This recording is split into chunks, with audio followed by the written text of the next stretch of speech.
नमस्कार मित्रांनो, माझ्या यूट्यूब चॅनलमध्ये आपलं स्वागत आहे। आज डॉक्टर सत्यनारायण सरशी भेट झालेली आहे। तर मित्रांनो, ह्यांची भेट करण्याचं कारण असं आहे की ह्यांचं नाव ऐकून होतं मित्रांनो, ह्यांचं आयुर्वेदिकामध्ये प्रत्येक ठिकाणी ह्यांचं नाव येत होतं मित्रांनो। कारण तर हे डॉक्टर आहेत मित्रांनो, ह्यांचं काही मला पेशंट सांगितलेलं आहे की डॉक्टर सत्यनारायण सर जे आहेत ह्यांच्या आयुर्वेदिक औषधामुळं आम्हाला लाभ भेटलेला आहे। तर सर, जनतेसाठी तुमच्यापाशी कोणते कोणते रुग्णासाठी औषधं भेटते ते सांगा। नमस्कार, माझं नाव सत्यनारायण मंत्री। छोटंसं गाव आहे दर्जी बोरगाव, रेणापूर तालुका। माझ्या वडिलापासून आजोबापासून आयुर्वेदिक चलत आलेलं आहे। मी आयुर्वेदिक सल्लागार आहे। माझं काम आहे 18 वर्षानं एक मिशन हेल्दी नेशन म्हणून काम करतोय। विषमुक्त शेती, रोगमुक्त जीवन, कारण शेतीविषयक सेंद्रिय जैविक औषधावर मी काम करतोय। 18 वर्षांनी काम करतोय, प्रचार आणि प्रसार करतोय। आणि त्यासोबत आयुर्वेदिकच्या बाबतीत जर विचार केला तर आज माझं नाव कुठं कानाकोपऱ्यात गेलं मला माहीत नाही, पण योगायोग भाऊ म्हणले बाबा तुमची भेट झाली, तुमची मुलाखत द्या।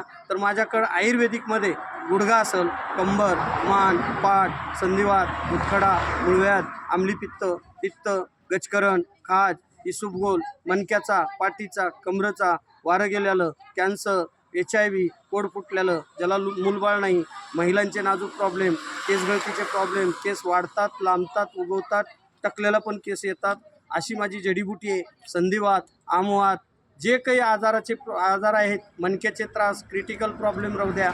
आणि त्यासोबतच महत्त्वाचं माझं आयुर्वेदिक आहे आणि आयुर्वेदिकचा रिझल्ट आहे। म्हणून आज कानाकोपऱ्यात कुठून कर्नाटकहून लोक येतात, बिदरहून लोक येतात, भालकी कुठं आहे मला माहीत नाही, तेलंगणा कुठं आहे माहीत नाही, बीड असेल, परळी असेल, माजलगाव असेल, मुखेड असेल, नांदेड असेल, बीड असेल, धाराशिव असेल, नंतर तुमचं उमरगा असेल, असे भरपूर एरियातून लोक येतात। का तर माझ्या औषधाचा रिझल्ट आहे। माझा पेशंट ज्यावेळेस माझ्याकडे येतो, मी नाडी बघतो, नाडी परीक्षण असल्यामुळं, नाडीचा अभ्यास असल्यामुळं नाडीवर मी 1 रुपया फीस घेत नाही। कारण मला हे जनजागृती आयुर्वेदाची कानाकोपऱ्यात आपल्या ऑल ओव्हर भारतामध्ये करायचं आहे। म्हणून मी आज 18 वर्षानं संघर्ष करतोय। आणि सर, मी जे काम करतोय, मी जे औषध देतोय, माझ्याकडं पेशंट येणारा किंवा मी काही पेशंटकडे जातोय, मी अगोदर सांगतो माझ्यावर विश्वास ठेवा, खात्री करा, घ्या। आणि घेतल्यानंतर मला माझ्या औषधाचं किंवा पेशंटला बोल म्हणायची गरज नाही,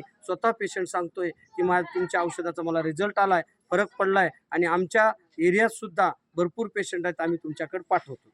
तर मित्रांनो, हे आयुर्वेदिक जे आहे ती काळाची गरज आहे मित्रांनो। आपण दवाखान्यातल्या मेडिकलचे असे उपचार करून भरपूर ठिकाणी परेशान आहोत मित्रांनो। जर कुणाला कोणती समस्या असली तर सरचा स्क्रीनवरती नंबर देणार आहे, सरची संपर्क साधावा आणि आयुर्वेदिकाचा जास्तीत जास्त लाभ घेण्याचा प्रयत्न करावा, ही सर्वांना नम्र विनंती। जय हिंद, जय महाराष्ट्र। आणि मी तुमचा खरंच आभार मानतो की मला चलतीवर का असताना तुम्ही मला भेटायला येणार होतो, पण माझी इथं भेट झाली म्हणून तुम्ही माझी मुलाखत घेतली। आणि आज हा आयुर्वेदिकचा प्रचार प्रसार तुमच्याही यूट्यूबच्या चॅनल माध्यमातून व्हावा आणि कानाकोपऱ्यात लोकांना या आयुर्वेदिकची जनजागृती व्हावी, म्हणून तुम्ही मला माझी मुलाखत घेतलात, म्हणून मी पण तुमचे आभार मानतो। आणि तुमच्या यूट्यूब चॅनल भरघोस तुम्हाला यश मिळावं। धन्यवाद, नमस्कार।